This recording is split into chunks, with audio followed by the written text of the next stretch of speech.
क्योंकि आप पंजाब से आते। The one problematic statement coming from the Aam Aadmi Party is they've confused prosperity and wealth, which is denoted by goddess Lakshmi, for currency. That denotes their very primitive thinking when it comes to money. Of course, I don't expect them to understand much, because for them revenue is equal to more liquor stores. So I don't expect them to understand wealth and prosperity in context of goddess Lakshmi and Ganesha.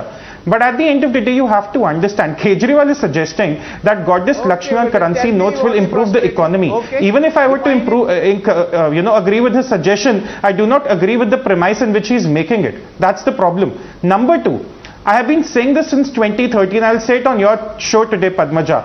Arvind Kejriwal's politics thrives on the incapability and incapacity of his supporters and voters to understand real world problems and the real world solutions to them, of which Abhishek Sudhir is an example. Of course, he wouldn't understand the swastik mean, because then he was a Samajwadi spokesperson and hoping that they would get 300 seats. Nevertheless, Padmaja, here is the problem. Wealth and prosperity doesn't mean currency notes. Wealth and prosperity can also mean good health, good luck, a lot of good other things, but it doesn't bound down to currency notes. And even if I were to say like Arvind Kejriwal is making a sensible suggestion, we should think about it. The problem is, his idea is that ये करने से economy सुधर जाएगी. आप मुझे बताइए पद्मजा, फिर तो रिजर्व बैंक का क्या काम है, मॉनेटरी पॉलिसी कमेटी का काम है? हम तो ऐसी बेवकूफ है कि फेड के इंटरेस्ट रेट को देखते हैं. हमें तो करेंसी नोट पे गणेश लक्ष्मी जी लगा देने चाहिए. इन्फ्लेशन का भी प्रॉब्लम दूर हो जाएगा, महंगाई भी दूर हो जाएगी, आपकी फॉरेक्स एक्सचेंज भी सुधर जाएगी, करेंसी एक्सचेंज भी सुधर जाएगी.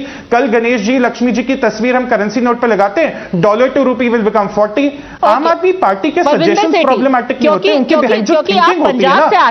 देखिए, मैं देखिए, आपने इन बातों का ना मजाक बना दिया है. ये जो इशू है, इसका मजाक बना दिया है. सिंबल हमेशा इलेक्शन कमीशन देता है, पहली बात. दूसरी बात ये है, ये एक ऐसी पार्टी है जो मुद्दों के ऊपर काम करती है, शिक्षा के ऊपर, स्वास्थ्य के ऊपर, रोजगार के ऊपर, वुमेन एम्पावरमेंट के ऊपर, पानी के ऊपर, एनवायरमेंट के ऊपर. उसी तरह अरविंद केजरीवाल ने दिवाली पे एक सजेशन दिया और एक रिक्वेस्ट लेटर भेजने की बात कही मेडिकल अच्छा हो जाएगा कि अगर हम नोट के ऊपर महालक्ष्मी और गणेश जी की फोटो छापेंगे तो हमें ब्लेसिंग मिलेगी. और ब्लेसिंग से देखिए, काम तो रोजगार से होता है, लेकिन भगवान की ब्लेसिंग भी कोई चीज करती है. दूसरी बात में आपकी बात, आप बार बार स्क्रीन पर राजेंद्र गुप्ता का दिखा रहे हैं कि राजेंद्र गुप्ता ने क्रिटिसाइज करा. राजेंद्र गुप्ता ने क्रिटिसाइज नहीं करा. वहां पे जो बौद्ध भिक्षु थे, जब वो कन्वर्जन कराते हैं तो वहां पे बौद्ध भिक्षु 21 किस्में देते हैं. ये परंपरा चल रही है. अगर आपको धार्मिक आस्था आपकी आई हुई तो आपने पहले क्यों नहीं क्वेश्चन करा? अच्छा, ये एक राजनीतिक मुद्दा बना दिया आप लोगों ने. देखिए, ये अपने एक एमएलए को भी डिफेंड कर रहे थे, जिन्होंने ये कहा कि वो भगवान राम को नहीं मानते, भगवान लक्ष्मण को नहीं मानते, विष्णु को नहीं मानते. फिर उन्होंने कहा कि राजेंद्र गुप्ता, हमारे एक विधायक ने कह दिया, इनको ये नहीं पता उस विधायक का नाम राजेंद्र गुप्ता नहीं, राजेंद्र गौतम है. सोचिए आप, आम आदमी पार्टी का जो प्रवक्ता यहां पे आम आदमी पार्टी को डिफेंड करने आया है, वो आम आदमी पार्टी के विधायक का नाम नहीं जानता. वो राजेंद्र गौतम को राजेंद्र गुप्ता कह रहा है. ये आम आदमी पार्टी का हाल है. और किस तरह के उन्होंने स्तर के प्रवक्ता उन्होंने भेजे हैं. तो मैं ये कहना चाहता हूं, आज जो ये राजनीति गुजरात चुनाव से पहले कर रहे हैं और इनको लगता है इनको चुनाव से लाभ हो जाएगा, इनका जो हिंदू विरोधी चेहरा सामने आ चुका है, इस तरीके से कुछ इनका हल होने वाला नहीं है. आम आदमी पार्टी जब आई थी, उन्होंने कहा था हम राजनीति बदलने आए हैं, लेकिन आम आदमी पार्टी हिंदू मुस्लिम की राजनीति करती है. आपने देखा होगा दिल्ली के अंदर जो दंगे हुए, ताहिर हुसैन जैसे लोग जिन्होंने हिंदुओं को मारा, केजरीवाल उसको डिफेंड कर रहे थे. तो कुछ ही दिनों पहले अरविंद केजरीवाल जी खुद, जबकि वो इतने बड़े भक्त नहीं थे, उन्होंने बाबरी मस्जिद और राम जन्मभूमि पे एक बयान दिया था. वो मैं आपको सुनाना चाहती हूं, एक बार जल्दी से सुन लेते हैं. आज दुनिया इतनी आगे बढ़ गई है, इतनी आगे बढ़ गई है. अगर हमारे देश को तरक्की करनी है तो ये मंदिर मस्जिद बनाने से नहीं होगी, ये स्टैचू बनाने से नहीं होगी, अस्पताल, स्कूल, सिग्नेचर ब्रिज बनाने से देश की तरक्की होगी. दोस्तों, मस्जिद का ध्वंस हुआ तो मैंने नानी से पूछा, नानी अब तो आप बड़े खुश हो गए, अब तो आपके भगवान राम का मंदिर बनेगा. कहती है, ना बेटा, मेरा राम किसी की मस्जिद तोड़ के ऐसे मंदिर में नहीं बस सकता. मैं सोच रहा था कि अगर Jawaharlal Nehru ji steel authority of India की जगह मंदिर बना देते तो क्या इस देश का विकास हो सकता था? एक राजनेता का काम है ह्यूमैनिटी, उसका रिलीजन होता है मानवता, वो सब धर्मों को एक आंख से देखे। तो लेकिन आप ये सोचिए बीजेपी मंदिर तो सुप्रीम कोर्ट ने बनाया। आप गुरु गोविंद सिंह जी का भी फोटो की मांग करते, 500 साल की आप लड़ाई के बाद जीसस क्राइस्ट की भी मांग करते। अभी तो आप सर्वधर्म संभाव की बात कर रहे हैं, पर आपको चाहिए सिर्फ लक्ष्मी गणेश। क्यों?